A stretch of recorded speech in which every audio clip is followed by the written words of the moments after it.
Emily Climbs by Lucy Maud Montgomery. Chapter 1. Writing Herself Out.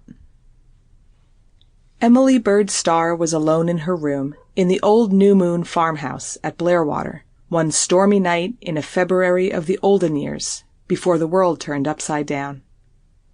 She was at that moment as perfectly happy as any human being is ever permitted to be. Aunt Elizabeth, in consideration of the coldness of the night, had allowed her to have a fire in her little fireplace, a rare favor.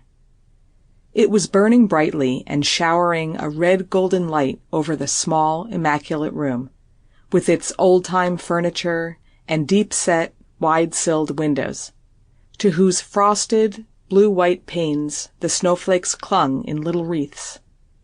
It lent depth and mystery and allure to the mirror on the wall, which reflected Emily as she sat coiled on the ottoman before the fire, writing by the light of 2 tall white candles, which were the only approved means of illumination at New Moon, in a brand-new glossy black Jimmy book, which Cousin Jimmy had given her that day.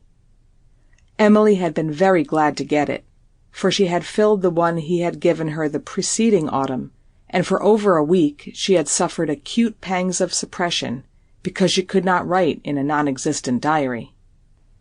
Her diary had become a dominant factor in her young, vivid life. It had taken the place of certain letters she had written in her childhood to her dead father, in which she had been wont to write out her problems and worries.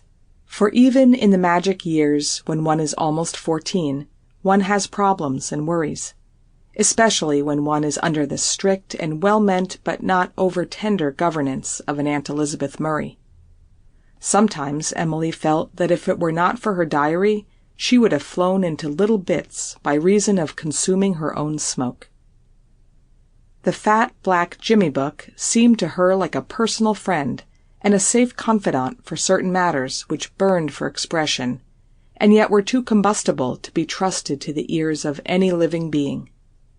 Now, blank books of any sort were not easy to come by at New Moon, and if it had not been for Cousin Jimmy, Emily might never have had one. Certainly Aunt Elizabeth would not give her one.